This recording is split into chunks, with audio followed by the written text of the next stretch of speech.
Bien, arranca, hoy nos toca con esta invitada. Se llama Karina Banfi, nació en Bahía Blanca, es militante de la Unión Cívica Radical, cumple su segundo mandato como diputada nacional. Dijo que se arrepintió de votar la actual ley de alquileres. Karina, bienvenida. ¿Cómo estás? Buenas noches. Te arrepentiste varios diputados del oficialismo, incluso de la oposición, bueno, del oficialismo de Cambiemos y que eran de la oposición, que acompañaron el proyecto que era del diputado Lipovetsky. Dijeron, bueno, al final nos equivocamos, o no tuvo el efecto que tenía que tener. Esas cosas pasan, porque las leyes, su impacto que tienen en la sociedad tiene que ver con la propia dinámica de la sociedad. Claramente era una ley para otro tipo de economía en la Argentina, con el 53% de inflación anual que nosotros tenemos, una ley cuya indexación está ajustada justamente a la inflación, y cuando vos tenés una depreciación en el valor del salario, una inflación que no para de crecer, cuando no tenés crédito hipotecario y hay una retracción de los propietarios y que retiran la propiedad para la oferta porque hay otras condiciones, como por ejemplo tener un alquiler de 3 años en este sistema económico, hace que haya enloquecido todo el mercado de alquileres y hoy tenemos una crisis. Los propietarios no pueden alquilar y los inquilinos no pueden alquilar. Y en este punto se han puesto de acuerdo. Hemos logrado lo que no ha logrado nadie, que los inquilinos y los propietarios pidan que al menos deroguemos estos dos artículos de la indexación y de la prolongación del contrato, o busquemos algún método que realmente sea efectivo para llevar adelante una contratación entre particulares en un marco de una economía que realmente es muy deficiente. Hay proyectos, ¿no? Vos sos autora de uno. Sí. Explícame en qué consiste tu proyecto y hablemos de otro proyecto, porque hoy presentó uno la diputada Gisela Marciota, que también es representante del Frente de Todos, también de la Ciudad de Buenos Aires, pero del Frente de Todos, que es bastante distinto al tuyo.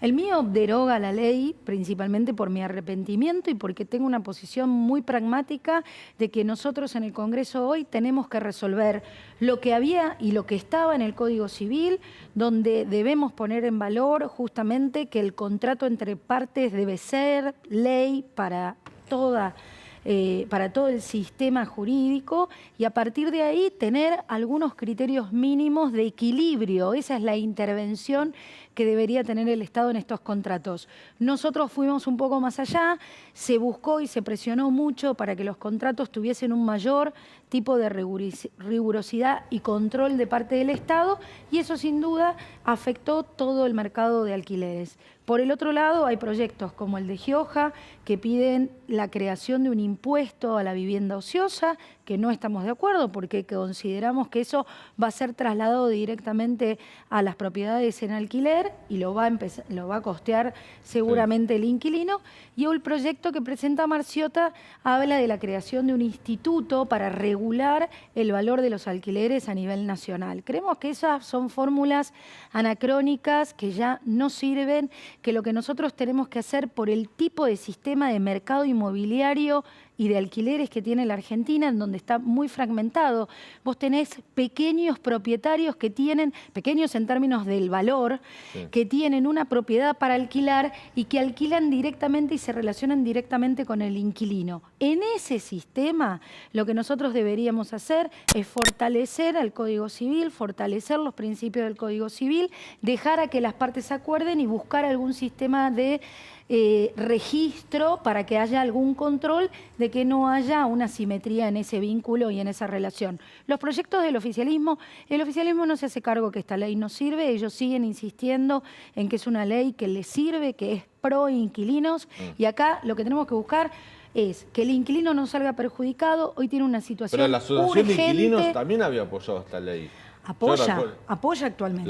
La quiere mantener todavía. La quiere mantener y considera que está bien la prórroga de 3 años, digamos, el contrato de 3 años, el modo de indexación. Ahora, Karina, lo que pasa es que yo no entiendo que si no hablan con el resto de los inquilinos. A nadie le importa la opinión de un periodista, menos la mía, pero digo, a mí me gusta que el Estado esté presente. No que sea omnipotente de todas las decisiones de la economía, para nada estoy de acuerdo con eso. pero que el Estado tenga ciertos marcos regulatorios, como en cualquier país desarrollado. En países europeos donde el mercado es libre, el Estado también regula esa libertad de alguna manera. Lo que regula es el equilibrio. El equilibrio, exactamente. Y nosotros tenemos que llevar Pero el mercado a eso, o si la ley a eso. Si hay un lugar donde, desde que tengo uso de razón, cada vez que el Estado intentó regular los alquileres se fueron por las nubes, el mercado se puso retraído, por empezó a el faltar tipo de oferta. mercado de inquilinos, de alquileres que nosotros tenemos. Entonces, en ese desbalance, lo que nosotros tenemos que buscar, incluso con la propia justicia, es el equilibrio entre las partes de este contrato que se debe mantener por toda la duración del contrato. Alargar el contrato a 3 años no fue una buena idea porque hizo que se retiraran las propiedades. ¿Por qué? Porque tenés un nivel de inflación altísimo, el tipo dice, ¿cómo hago para llegar a 3 años si le tengo que aumentar una vez por año y la inflación me aumenta todas las semanas? ¿Entendés? Entonces lo retira, paga los gastos mínimos y espera que esto se calme. El problema es que nosotros, y la verdad es esta, no va a haber ley que aguante si no tenemos un plan económico, si no tenemos una política habitacional que dé crédito hipotecario a largo plazo, si no tenemos y ponemos el salario en valor y por sobre todas las cosas bajamos la inflación. Y eso es una decisión del Poder Ejecutivo, que recién venía para acá escuchando que se había quejado el presidente Fernández sobre las declaraciones de la vicepresidenta, diciendo: sus quejas y sus críticas no me ayudan a combatir la inflación. Eso es parte de la desconfianza. Y cuando hay desconfianza en el gobierno, hay desconfianza en el mercado. Y nosotros no le podemos pedir a los propietarios que pongan en riesgo sus propiedades, que después te viene, como pasó en la pandemia, un congelamiento de desalojos, un congelamiento de alquileres, y al desatarse eso, al liberarse esas trabas que se pusieron durante la pandemia, el mercado enloqueció. Y hoy tenemos viviendas que valen precios que solamente podrían pagar un CEO de una compañía internacional. Claro. Ténganle, Leandro, preguntas. Karina, decime si me equivoco. Cuando se votó la actual ley de alquileres fue en diputados en 2019, ¿verdad? Así es. Ese año hubo una inflación anual del 53%. ¿Ustedes no se dieron cuenta cuando votaban la indexación de que iba a ser fulminante la actualización con esa fórmula? Mira, tendría que hacer un análisis un poco más profundo para la televisión de cómo fue todo ese proceso. Nosotros teníamos un proyecto que no tenía estas características, que buscaba principalmente equilibrar con la promoción de la construcción para viviendas en alquiler, por ejemplo, utilizando los PPPs y otros de los sistemas que nosotros promovíamos en nuestro gobierno, pero el oficialismo, que tenía mayoría en la comisión, presionaba mucho para que fuera este proyecto con otras características que incluso eran hasta peores. ¿Qué hizo Lipovetsky, que era el presidente de la comisión? Se reunió con las personas que trabajaban el tema habitacional en el Poder Ejecutivo Nacional y con la Asociación de Alquileres, y hubo un acuerdo y consenso, tanto es así que la ley salió por unanimidad, de votar esta ley, en donde consideramos hay algunas cosas que son positivas, como por ejemplo el tema de la notificación, el tema de reconocer y distinguir bien. Pero no será como las expensas. Te traduzco un poco o simplifico la pregunta que hace Leandro, que siempre es muy asertivo. El problema a lo mejor no es la ley de alquileres, sino la inflación. Es lo que te decía antes. La inflación mató la ley de alquileres. No, pero me parece importante lo que él dice. Claro, dice, ya había inflación. Pero digo, en marzo vamos a tener 6 puntos de inflación. Hay una inflación proyectada que ya para este año que va a ser más del 60%. O sea, con ese cuadro inflacionario, cualquier ley va a fracasar.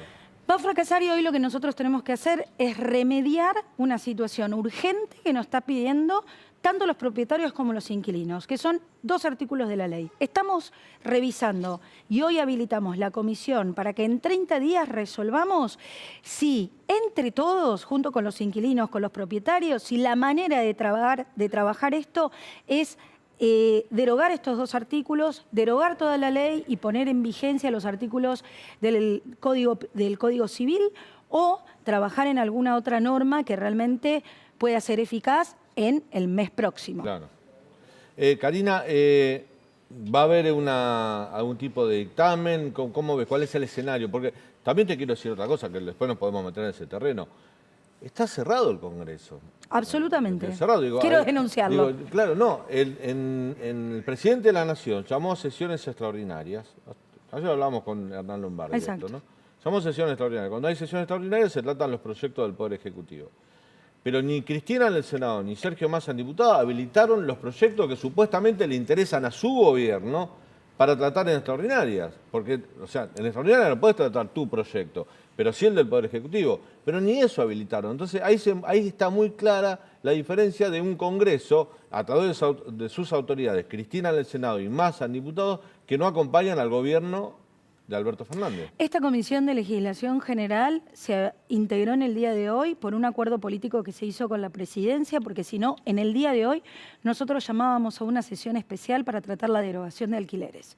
Y el presidente nos convocó diciendo, no, vayamos a un acuerdo, al cual nosotros le dijimos, te damos 30 días para discutir, escuchar a todas las partes y si no llegamos a un acuerdo, nosotros el 1 de mayo, el 2 de mayo estamos convocando una sesión y en donde vamos a derogar seguramente estos 2 artículos, que es lo que nos solicita todo el resto.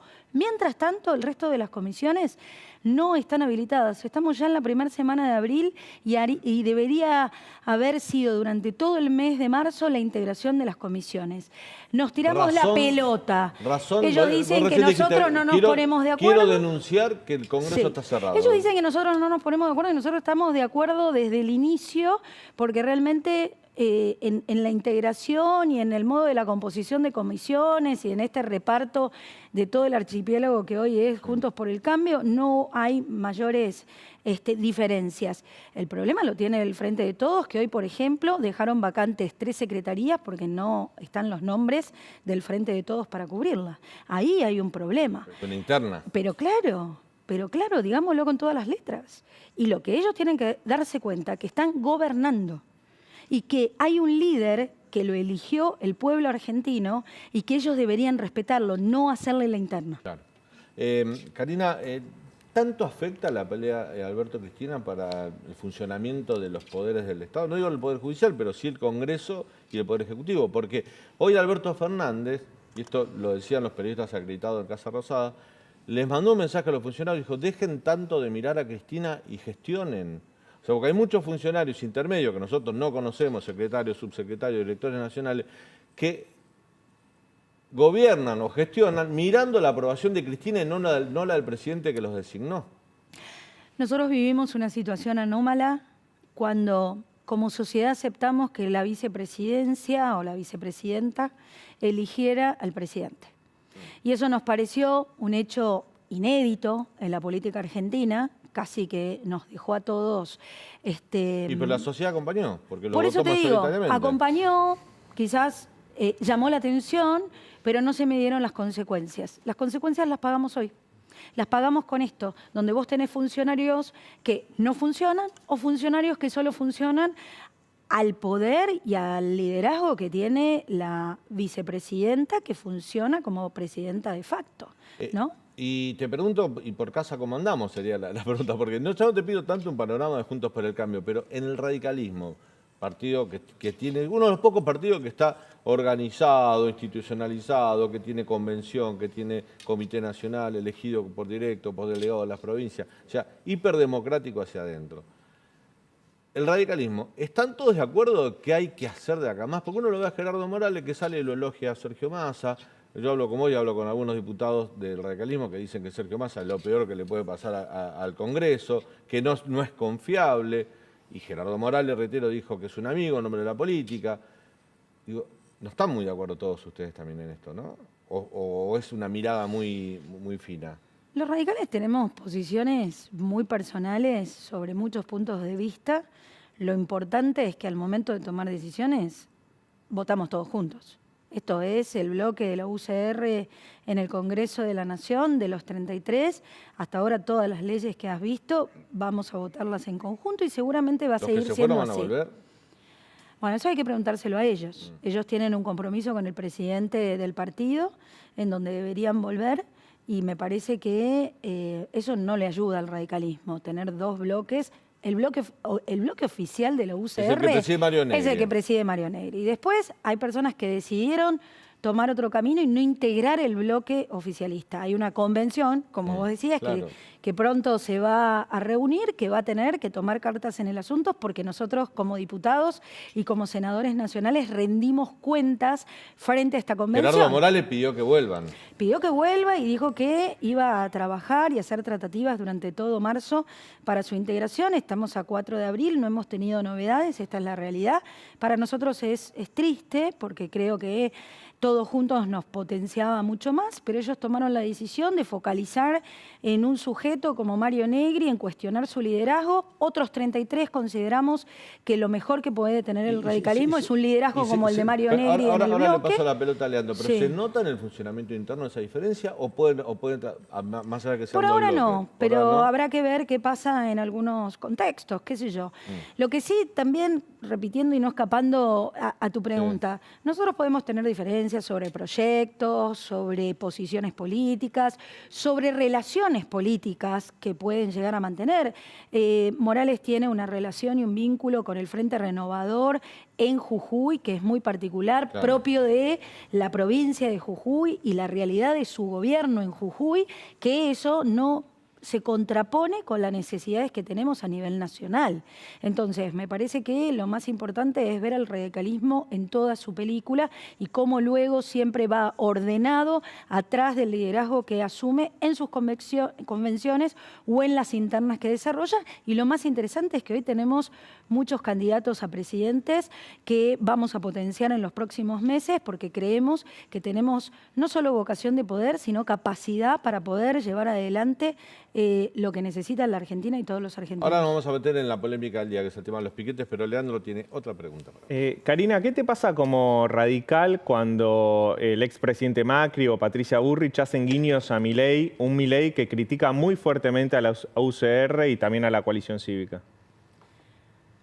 Hay que hablar de Patricia o de Mauricio Macri. A mí lo que me afecta son los dichos de un colega que hoy compartimos la Cámara de Diputados, como la de Milei, hablando de nuestro partido con adjetivaciones que nada tienen que ver, o que por todo lo contrario, creo que lo dice desde un lugar muy ignorante, como que la socialdemocracia murió y que no existe en el mundo, y la verdad solamente hay que ver quiénes gobiernan hoy en Italia, en los países nórdicos, en Alemania, que es una coalición entre la socialdemocracia y los liberales, o si querés te lo sumo a Biden, si hay alguno que le gusta también. Entonces me parece que hay mucho desconocimiento real de cómo funciona la geopolítica y cuál es el mapa político a nivel mundial. Él responde a intereses muy concretos. Seguramente el radicalismo es una molestia para él y para su partido en relación a lo que nosotros creemos.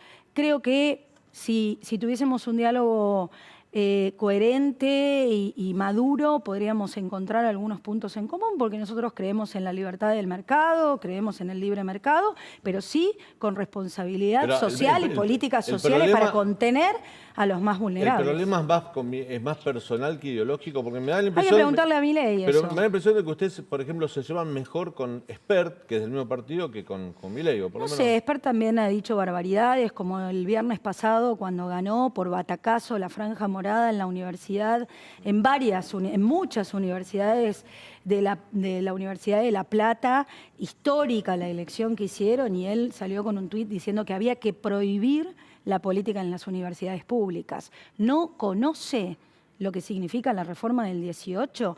Esos son estándares y pilares que hacen a la lógica fundacional de la democracia de nuestro país. Y me parece que lo que tenemos que hacer es reivindicar lo bueno y sacar lo malo. Ahora, cuando metemos a toda la política en una misma bolsa, lo que hacemos es daño a la política. Y de la política, de la representación política, es el sistema que elegimos en el momento que tenemos una constitución y que tenemos un sistema republicano. Si lo vamos a atacar, ¿cuál es la opción? ¿El autoritarismo? ¿Bukele? ¿O Castillo hoy en Perú? Bueno, a lo mejor también hay encuestas que entusiasman, ¿no? Por la verdad que los números, por lo menos en las encuestas de Milei, son bastante buenos. Bueno, hay que pensar ¿no? cómo se vota. Hay que pensar cómo se vota porque después nos vamos a agarrar la cabeza. Karina, te hago la última. En un ratito vamos a estar hablando con Luis Delía sobre el tema del día, ¿no? El debate del día. ¿Qué hacer con los piqueteros? ¿Se los puede sancionar? a los piqueteros? ¿Se les puede quitar el plan a los piqueteros que hacen un acampe como el de la 9 de julio o que cortan una autopista, una arteria principal? ¿O hay que persuadir? A ver, por un lado vos tenés a los beneficiarios de los planes sociales, que se vuelven piqueteros a partir de las determinadas organizaciones a las que pertenecen. Lo que hay que terminar es con la intermediación de las políticas sociales. El problema está en quienes dirigen estas orgas y que vuelven a los vulnerables actores o grupos de fuerza de choque, en donde lo que hacen es este parate a la sociedad, confrontar derechos, volver a todo un sistema realmente enloquecido atrás de la presión y la extorsión. ¿Quién hacen esto? Los intermediarios. ¿Quiénes son? Bueno, tienen nombre, apellido, cargos, muchas veces ellos como funcionarios de algún gobierno y alimentados por la política. Habría que terminar eso. Tenemos que darle los planes sociales de manera directa a cada uno de los beneficiarios porque tenemos una realidad que no podemos ocultar. Hay 50% de personas bajo la línea de pobreza, la mayoría son mujeres y niños, hay que atenderlos y lo más importante es no solo darle algún tipo de auxilio para poder subsistir, sino también cómo contener socialmente con educación, con salud, y con trabajo o con capacitación para poder buscar trabajo. Argentina no crece hace 10 años. Entonces, el problema no es solamente de los piqueteros que no quieren laburar o que no consiguen trabajo. El problema es que no hay trabajo. Y pero vos te das cuenta ¿entendés? que la modalidad del piquete, uno siempre se la... Han hecho un negocio de eso. Digo, no, está bien, de los sectores sociales carenciados, las organizaciones sociales, pero yo lo decía en la introducción, también la clase media cuando te cortan la luz van y cortan la principal avenida cerca de su casa, o el campo te corta una ruta para pelear por las retenciones. Y parece que es una modalidad que funciona. Pero es una modalidad, no sé si funciona. Yo realmente creo que en los últimos 20 años, quizás al principio, cuando empezó la crisis del 2001, para ahí coincides con esto, 2002, funcionó como semáforo de atención de que había un problema social que el Estado tenía que salir a resolver. Ahora, en los últimos años parece más un deporte, no solucionan un problema, un corte de ruta. Estoy de acuerdo con vos. Me parece que hay que distinguir lo que pueden ser alguna movilización del campo, que son hechos extraordinarios, con puntos determinados, con el marco normativo o impositivo que se le quiere imponer. Distinto es lo que pasó la semana pasada del acampe en la 9 de julio y que lo vemos periódicamente y que se calman en función de las negociaciones que hacen estas intermediaciones, que son Grabois, que son Pérsico, que son algún otro que me estoy olvidando, pero que sin duda son quienes tienen la administración hoy de la calle y la administración y el vínculo con aquellos que toman decisiones, como el caso de un Ministerio de Desarrollo Social o el propio presidente. Dejaste el tema arriba, que vamos a seguir en un ratito. Gracias por tu visita, Karina. No, gracias a vos. La diputada Karina Banfi pasó por el canal.